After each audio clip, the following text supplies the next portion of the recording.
নমস্কার। আমরা শ্রী শ্রী রামকৃষ্ণ কথামৃত পাঠ করছিলাম। এটি আমাদের প্রত্যেক দিনের পাঠ। প্রত্যেক দিন দুপুরবেলা আমরা এই পাঠটি করে থাকি। আমরা ওই ঠাকুর শ্রী রামকৃষ্ণ ভক্ত সঙ্গে দক্ষিণেশ্বর কালীবাড়ির মধ্যে এই যে অধ্যায়, এই অধ্যায়ের পঞ্চম পরিচ্ছেদ আমরা পাঠ করব, যেখানে ঠাকুর তার আগের কথা বলছেন। যখন তার ওই প্রেমে উন্মাদ হয়ে গিয়েছিল, প্রায় পাগল পাগল অবস্থা হয়ে গিয়েছিল, সেই সময় ঠাকুর কি অবস্থা হয়েছিল, তিনি কেমন আচরণ করতেন, সেগুলির কথা তিনি আজকে বলছেন, যেটা আমরা শুনতে পাচ্ছি। আর যদি সময় থাকে আমরা আজকে ষষ্ঠ পরিচ্ছেদও পাঠ করব, যেখানে ঠাকুর জ্ঞানপথ এবং আস্তিকতা, গুরু শিষ্য সংবাদ, এই বিষয়গুলি তিনি আমাদেরকে বলবেন। তো পুরোটা শুনুন, আশা করি আপনাদের ভালো লাগবে। ঠিক যেরকম ভাবে আপনারা প্রত্যেক দিনই শোনেন, সেরকম ভাবে আজকেও শুনুন, আমাদের সঙ্গে থাকুন, আশা করি কিছু আনন্দ দিতে পারবো। আর আজকের পর্বে যারা নতুন, আমরা অনুরোধ করব আপনারা অবশ্যই আমাদের চ্যানেলটি সাবস্ক্রাইব করে ফেলুন। কারণ আমরা প্রত্যেক দিন দুপুরবেলা যেমন শ্রী শ্রী রামকৃষ্ণ কথামৃত পাঠ করি, ঠিক তেমনই সন্ধেবেলা আমাদের এই মহান সনাতন হিন্দু ধর্মের কোনো না কোনো বিষয় নিয়ে কথা বলি, আলোচনা করি। এই সবেরই নোটিফিকেশন যেমন আপনি পেয়ে যাবেন, ঠিক তেমনই আমরা ভীষণভাবে উৎসাহিত হই।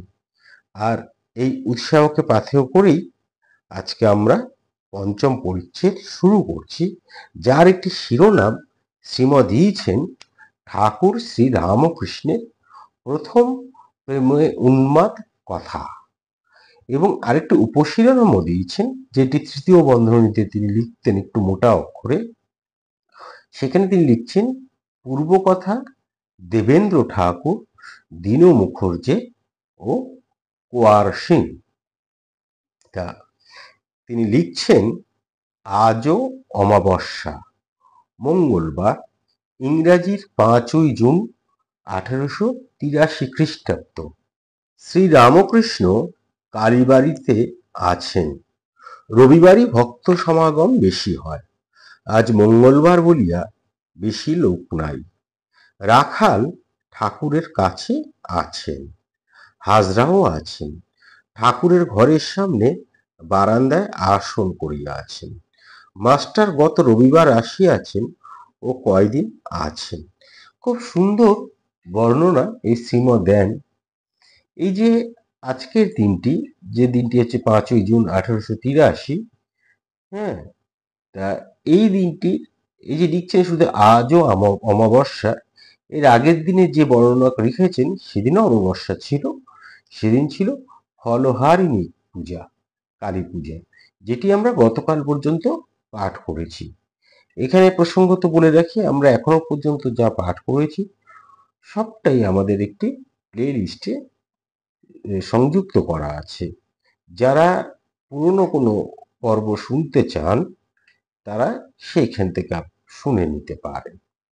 তা যাই হোক, আজকের যে দিনটির যে বর্ণনা হচ্ছে, আজকের দিনটা অমাবস্যা, আজকে 5ই জুন 1883, এবং খুব সুন্দর বর্ণনা দিয়েছেন।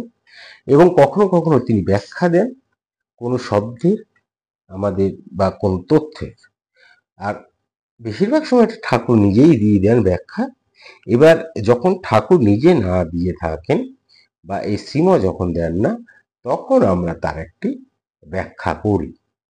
তা সেই দিনটির কথা বলছেন, তিনি লিখছেন, সোমবার রাত্রে মা কালীর নাটমন্দির কৃষ্ণযাত্রা হইয়াছিল। ঠাকুর খানিকক্ষণ শুনিয়াছিলেন। এই যাত্রা রবিবারে রাত্রে হইবার কথা ছিল, কিন্তু হয় নাই বলিয়া সোমবার হইয়াছে। মধ্যাহ্নে খাওয়া দাওয়ার পর ঠাকুর নিজের প্রমাণময় অবস্থা আবার বর্ণনা করিতেছেন। এই যে ঠাকুর প্রেমে উন্মাদ হয়ে কি অবস্থা হয়েছিল, একদম সেইটি আপনারা এখন জানতে পারবেন। আপনারা শুনুন, খুব সুন্দর এই জায়গাটা। শ্রী রামকৃষ্ণ মাস্টারের প্রতি, মাস্টারকে তিনি তার পূর্বের অবস্থার কথা জানাচ্ছেন। তিনি বলছেন, কি অবস্থায় কি আছেন, এখানে খেতুম না, বরানগরে কি দক্ষিণেশ্বরে, কি এঁড়েদয়ে, এঁড়েদয় মানে আড়িয়াদহে কোনো বামুনের বাড়ি গিয়ে পড়তুম। আবার পড়তুম অবেলায়, গিয়ে বসতুম, মুখে কোনো কথা নাই। বাড়ির লোক কোনো কথা জিজ্ঞাসা করলে কেবল কেবল বলতুম, আমি এখানে খাবো, আর কোনো কথা নাই। আলমবাজার রামচাটুর্যের বাড়ি যেতুম, কখনো দক্ষিণেশ্বরে শ্রাবণ চৌধুরীদের বাড়িতে। তাদের বাড়ি খেতুম বটে, কিন্তু ভালো লাগতো না, কেমন আষ্টে গন্ধ। একদিন ধরে বসলুম দেবেন্দ্র ঠাকুরের বাড়িতে যাব।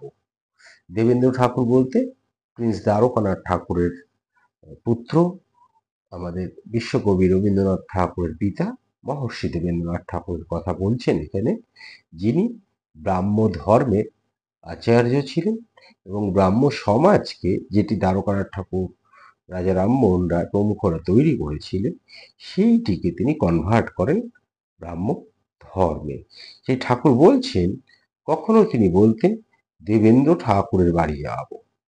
তা সেজবাবুকে বললুম, হ্যাঁ, দেবেন্দ্র ঈশ্বরের নাম করে, তাকে দেখব, আমায় লয়ে যাবে? সেজবাবু, তার আবার ভারী অভিমান, সে সেধে লোকের বাড়ি যাবে। এগু পিছু করতে লাগলো, তারপর বললে, হ্যাঁ, দেবেন্দ্র আর আমি একসঙ্গে পড়েছিলুম, তা চলো বাবা, নিয়ে যাব। একদিন শুনলুম বাগবাজারের পুরের কাছে দীন মুখুজ্জে বলে একটি ভালো লোক আছে, ভক্ত। সেজবাবুকে ধরলুম দীন মুখুজ্জের বাড়ি যাব। সেজবাবু কি করে গাড়ি করে নিয়ে গেল। বাড়িটি ছোট, আমার আবার মস্ত গাড়ি করে এক বড় মানুষ এসেছে। তারাও অপ্রস্তুত, আমরাও অপ্রস্তুত। তার আবার ছেলের পৈতে, কোথায় বসায়? আমরা পাশের ঘরে যাচ্ছিলুম, তা বলে উঠলে, ও ঘরে মেয়েরা যাবেন না, মহা অপ্রস্তুত। সেজবাবু ফেরবার সময় বললে, বাবা, তোমার কথা আর শুনবো না। আমি হাসতে লাগলাম। কি অবস্থায় গেছে! কুমার সিং সাধু ভোজন করাবে, আমায় নিমন্ত্রণ করলে। গিয়ে দেখলুম অনেক সাধু এসেছে। আমি বসলে পরে সাধুরা কেউ কেউ পরিচয় জিজ্ঞাসা করলে। যাই জিজ্ঞাসা করা, আমি আলাদা বসতে লাগলুম। অর্থাৎ ঠাকুর সেই অত সাধুর মাঝে গিয়ে যখনই সাধুরা তাকে কোনো প্রশ্ন করতে যাচ্ছে, তখনই তিনি ওখান থেকে একটু দূরে সরে যাচ্ছেন। আসল তাও তো তখন সে পাগল অবস্থা, তিনি কথা বলবেন কি, সেই অবস্থাটি বর্ণনা করছেন স্বয়ং ঠাকুর। ভাবলুম অত খবরে কাজ কি। তারপর যেই সকলকে পাতা পেতে খেতে বসালি, কেউ কিছু না বলতে বলতে আমি আগে খেতে লাগলো। সাধুরা কেউ কেউ বলতে লাগলো, শুনতে পেলুম, আরে আরে এ কে আরে, হ্যাঁ, মানে কোনো কথা নেই বার্তা নেই, ঠাকুর একদম খাওয়া শুরু করে দিয়েছে। সেই অন্য সাধুরা সেই দিকে বলছে। তো এই ছিল তার, যখন প্রথম প্রেমে মানে ঈশ্বর প্রেমে যখন প্রায় উন্মাদ হয়ে গিয়েছিলেন, কেমন অবস্থা সেই ভগবান শ্রী রামকৃষ্ণের হয়েছিল, তার একটি বর্ণনা সিনেমার মাধ্যমে আমরা জানতে পারলাম, যা আসলে ঠাকুর নিজেই দিয়েছেন। এরপর আমরা ষষ্ঠ পরিচ্ছেদে চলে যাব, যেখানে হাজরার সঙ্গে ঠাকুরের কথা হচ্ছে। গুরু শিষ্য সংবাদ, এই এই এই একটি উপশিরোনাম করেছেন বা শিরোনাম করেছেন শ্রীমৎ। তিনি লিখছেন, হাজরার সঙ্গে কথা, গুরু শিষ্য সংবাদ। এই পর্যায়ে এসে আমরা আবার আমাদের ধর্মের অনেক কথা জানতে পারবো, যা খুব সহজ সরল ভাবে ঠাকুর তার কথার মধ্যে দিয়ে জানিয়েছেন, যেটাকে আমরা বলছি অমৃত কথা, অর্থাৎ যা আমাদেরকে বাঁচিয়ে রাখে আর আনন্দ দেয়। তাহলে আসুন দেখি কি বলছেন। লেখা হচ্ছে, বেলা 5টা হইয়াছে, ঠাকুর বারান্দার কোলে যে সিঁড়ি তাহার উপর বসিয়া আছেন। রাখাল, হাজরা ও মাস্টার কাছে বসিয়া আছেন। হাজরার ভাব সোহম। এই যে হাজরা ভাবটা সোহম, এই সোহমটা কি এর আগেও আমরা আলোচনা করেছি। আমাদের এই যে বেদান্ত দর্শন বা অদ্বৈত বেদান্ত এবং যোগ দর্শনের মূল আধ্যাত্ম বোধের প্রতীকই হচ্ছে সোহম, অর্থাৎ সো সো এবং অহম, এই দুটি শব্দ জুড়ে সোহম হচ্ছে অর্থাৎ তিনি। সো মানে তিনি এবং অহম মানে আমি, অর্থাৎ আমি আসলে তিনি বা তিনি হচ্ছে আমি, অর্থাৎ আমি ব্রহ্ম, অর্থাৎ আমি তিনি, আমি সেই চিরসত্তা। এটির দ্বারা কি হচ্ছে, এই আত্মা এবং পরমাত্মা এক অদ্বৈতের মানে ঐক্যের ঘোষণা করা হচ্ছে। বেদে বা বেদান্ত বা উপনিষদ যেটাকে আমরা বলি, সেই মূল যে বাণীগুলি আছে বা মহাবাক্য রয়েছে তার মধ্যে অন্যতম হচ্ছে এই সোহম। যেমন এখানে বলা হয়, একটা মন্ত্র আছে যে সোহম अस्मि, অর্থাৎ আমি সেই। আসলে এই যে আত্মার সঙ্গে পরমাত্মার যে কোনো পার্থক্য নেই, এই দুটি যে এক, এই অনুভব করা, এই অনুভবটাই হচ্ছে সোহম মন্ত্রের মূল কথা। আর সেই জন্য যোগ সাধনায় সোহম শ্বাস এবং প্রশ্বাস এর সঙ্গে যুক্ত করে জপ করা হয়। যখন এই শ্বাসটা নেওয়া হয় তখন বলে সো, অর্থাৎ তিনি, আর যখন শ্বাস ছাড়ে তখন বলে হোম, মানে আমি। এইভাবে নিজের নিঃশ্বাসের মধ্যেই আসলে পরমাত্মার উপস্থিতি অনুভব করা যায়। আর এই পদ্ধতিকে বলে সোহম ধ্যান, যেটি আসলে আমরা এখন অনেকে প্রাণায়াম করি বা জ্ঞান যোগ যারা করেন, সে প্রাণায়াম বা জ্ঞান যোগের একটি অংশ। এবং আরেকটি খুব মজার ব্যাপার, সেটা হচ্ছে সোহম শব্দ কখনো কখনো হংস বা হংস মন্ত্র নামেও চিহ্নিত করা হয়। কারণ হংস সোহম শব্দ দুটি ঘুরিয়ে ঘুরিয়ে বলা হয় এইখানে, হংস সোহম। আর সেই জন্যই হাঁস, এই হাঁস পাখিকে কখনো কখনো আত্মার প্রতীক বা ব্রহ্ম জ্ঞানী বা জ্ঞানের প্রতীক হিসেবে দেখানো হয়, যার জন্য মা সরস্বতীর সঙ্গে হাঁস থাকে, ব্রহ্মার সঙ্গে হাঁস থাকে। এই হচ্ছে সোহম আর কি সম্পর্কে আপনাদের একটি ধারণা দিলাম, কথা প্রসঙ্গে যেহেতু চলে এলো। তা হাজরার ভাব তখন সোহম। শ্রী রামকৃষ্ণ তখন হাজরার প্রতি, হ্যাঁ, সব গোল মেটে, তিনিই আস্তিক, তিনিই নাস্তিক, তিনিই ভালো, তিনিই মন্দ, তিনিই সৎ, তিনিই অসৎ, জাগো ঘুম সব অবস্থা তারই, আবার তিনি এসব অবস্থার পার। এখানে তিনি বলতে আমাদের সেই পরম ঈশ্বরের কথা বলা হচ্ছে। ঠাকুর বলছেন যে সব কিছু, তিনিই নাস্তিক, তিনিই আস্তিক, তিনিই সব কিছু করাচ্ছেন, সেইটি ঠাকুর বলছেন। এবং তারপর একটি খুব সুন্দর গল্প তিনি আমাদেরকে বলেন। গল্পটা হচ্ছে অনেকটা এরকম যে একজন চাষার অনেক বেশি বয়সে একটি সন্তান হয়েছে। এখন ছেলেটিকে খুব যত্ন করে। এরপর তার যত্ন পেয়ে, আদর যত্ন পেয়ে এই ছেলেটি আস্তে আস্তে আস্তে আস্তে বড় হয়েছে। এবার বড় হয়ে যাওয়ার পর একদিন চাষা খেতে কাজ করছে, এমন সময় একজন এসে খবর দিল ছেলেটির ভারী অসুখ হয়েছে। ছেলেটি যায় যায় অবস্থা।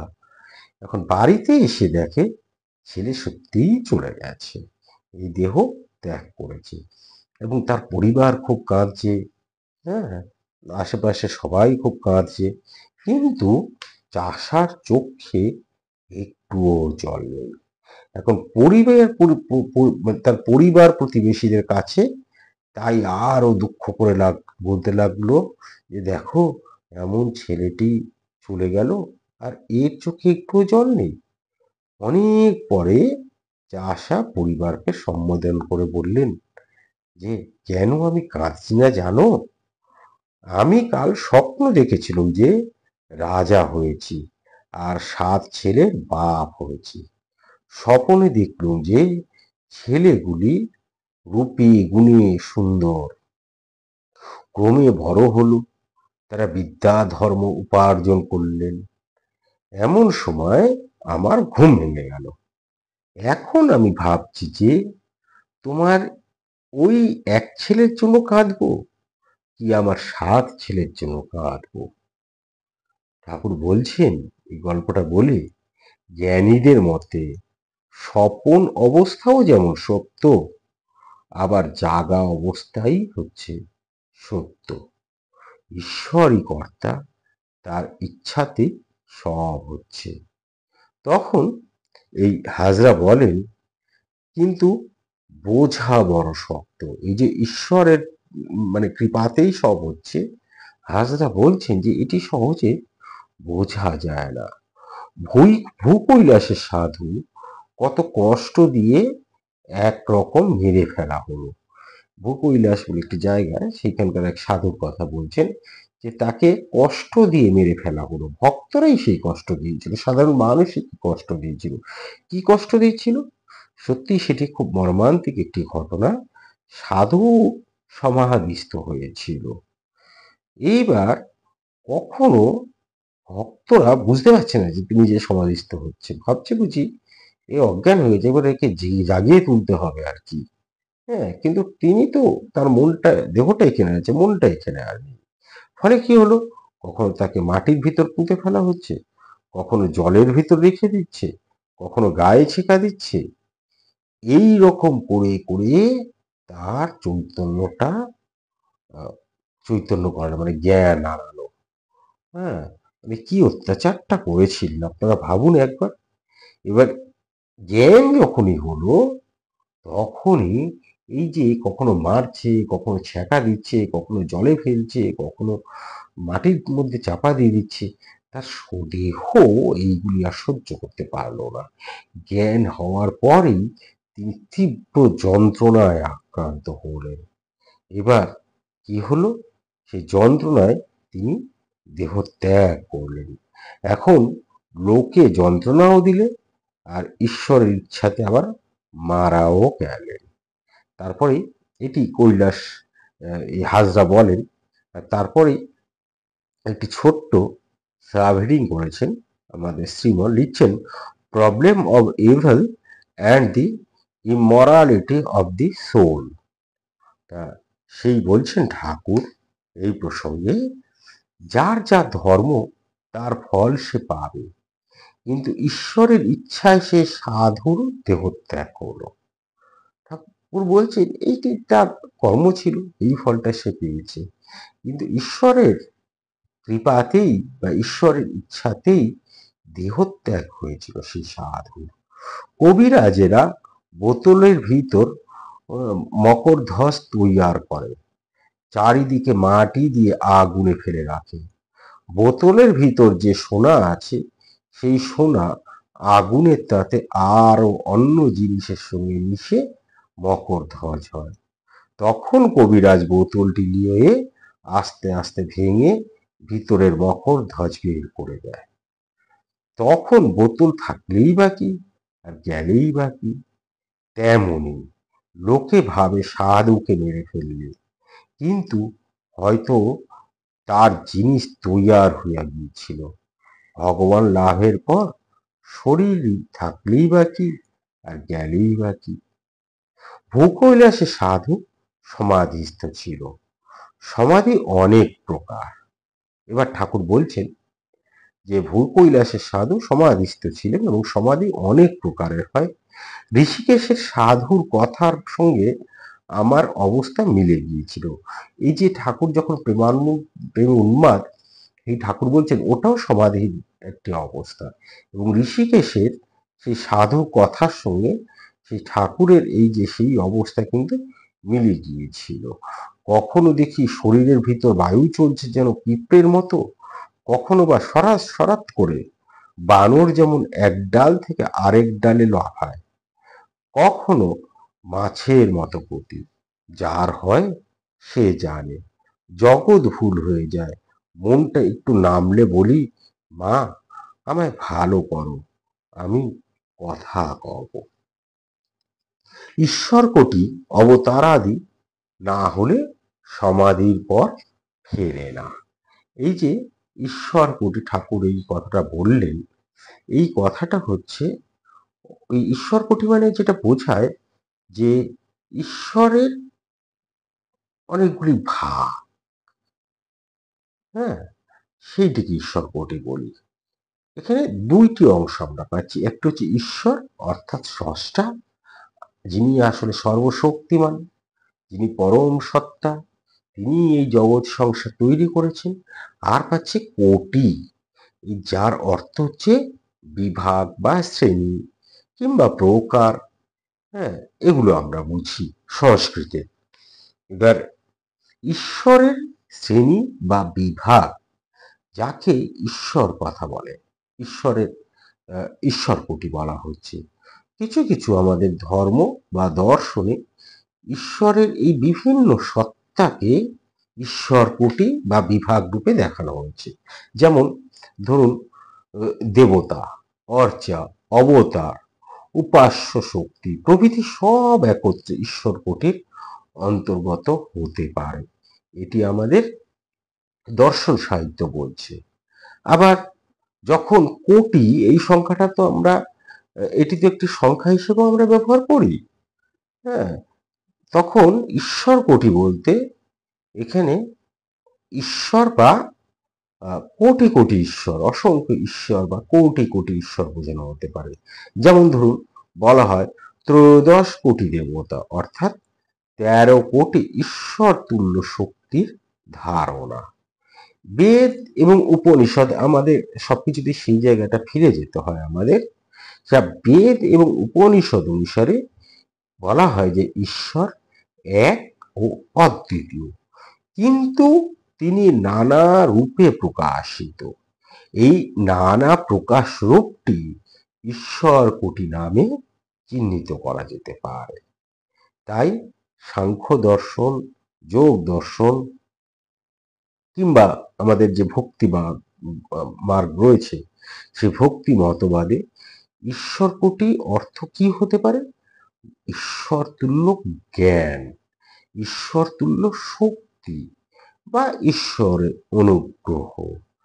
যেমন আপনাদেরকে আরেকটু বলি যে বহু ঈশ্বর কোটি তুচ্ছ তব চরণে, অর্থাৎ বহু ঈশ্বর তুল্য সত্তাও তোমার চরণের তুলনায় তুচ্ছ।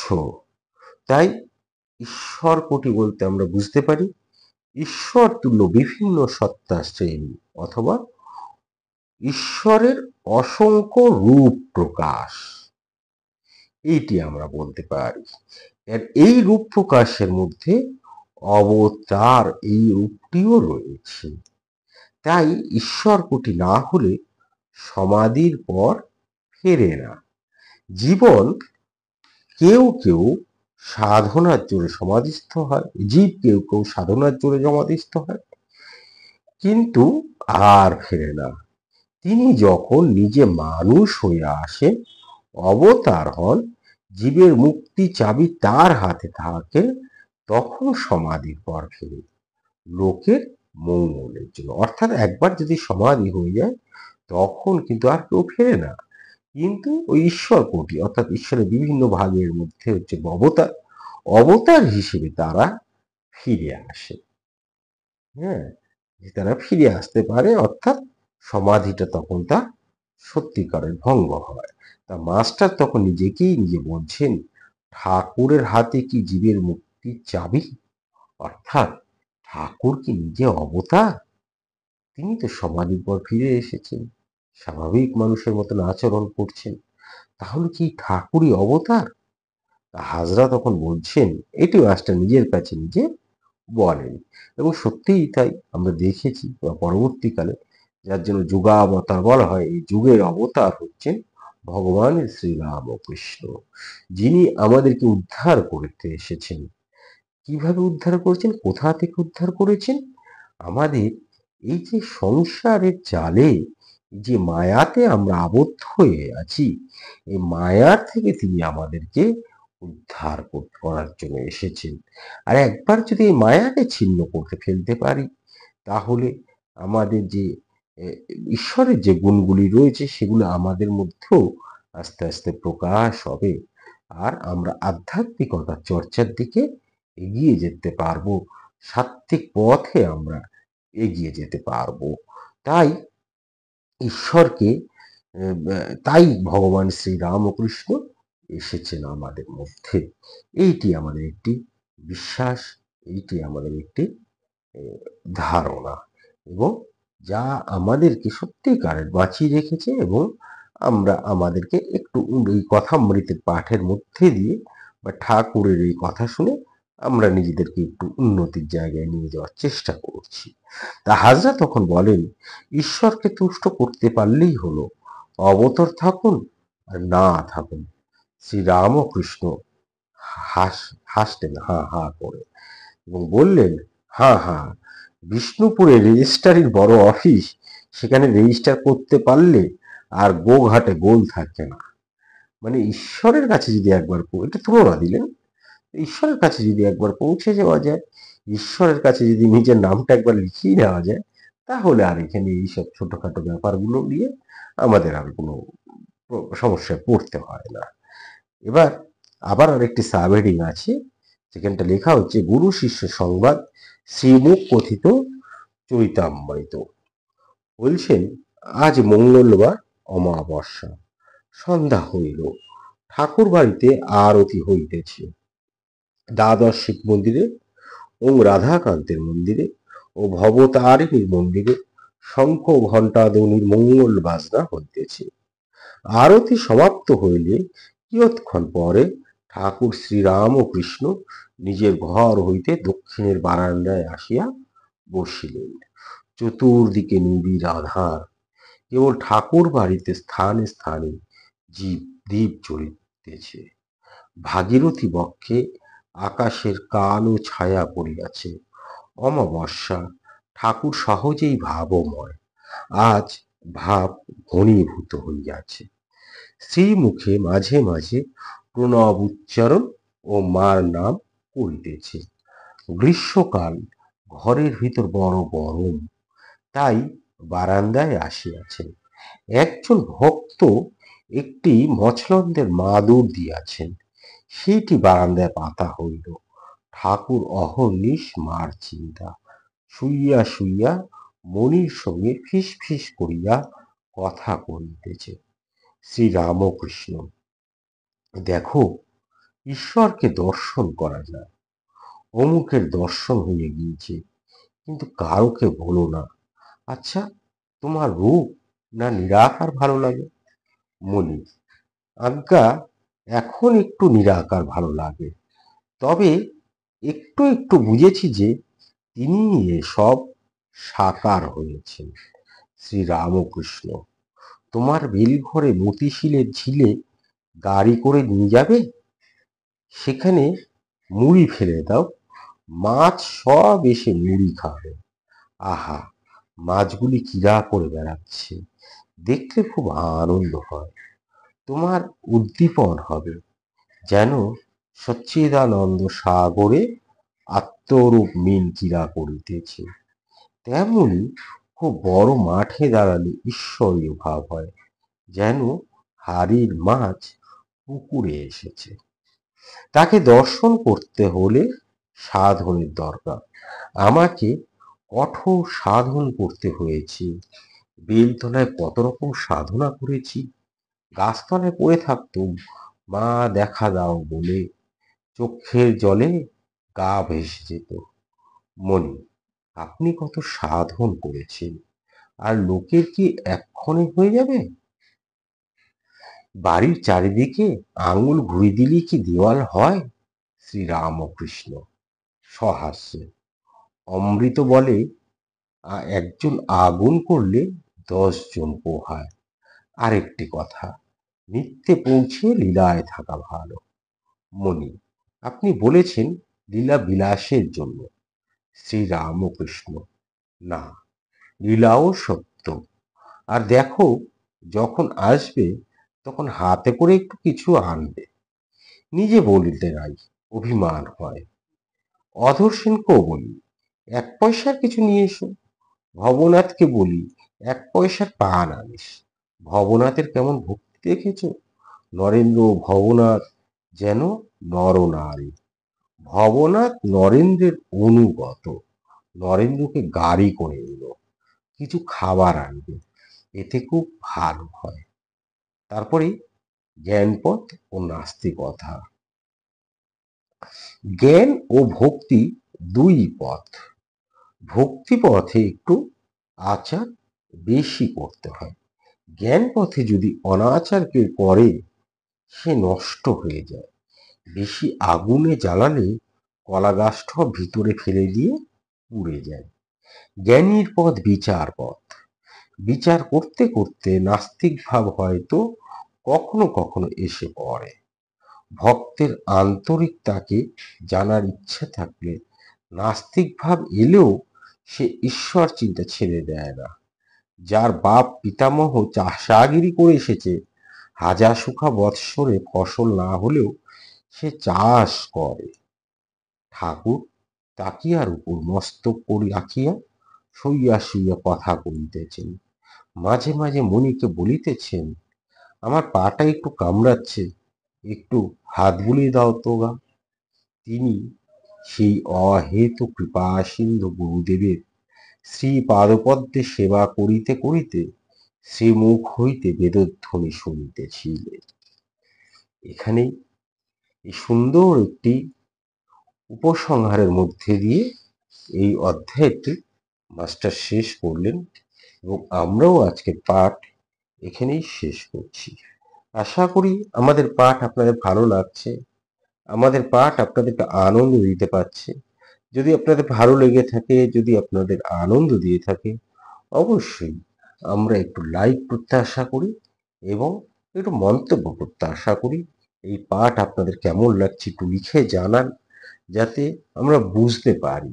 আর যদি খারাপ লেগে থাকে সেটাও বলুন, কেন খারাপ লাগছে, যাতে আমরা বুঝতে পারি এবং নিজেদের মানটা আরো উন্নত করতে পারি। এবং শেষে আপনারা ভগবান শ্রী রামকৃষ্ণকে একটু প্রণাম জানিয়ে যান।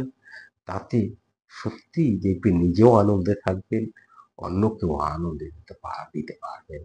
তাই প্রত্যেকদিন যে কথাটা বলি, আজও সেই কথাটাই বলি আমি, যে ভালো থাকবেন, ভালো রাখবেন, নিজে আনন্দে থাকবেন, অন্যকে আনন্দিত রাখবেন।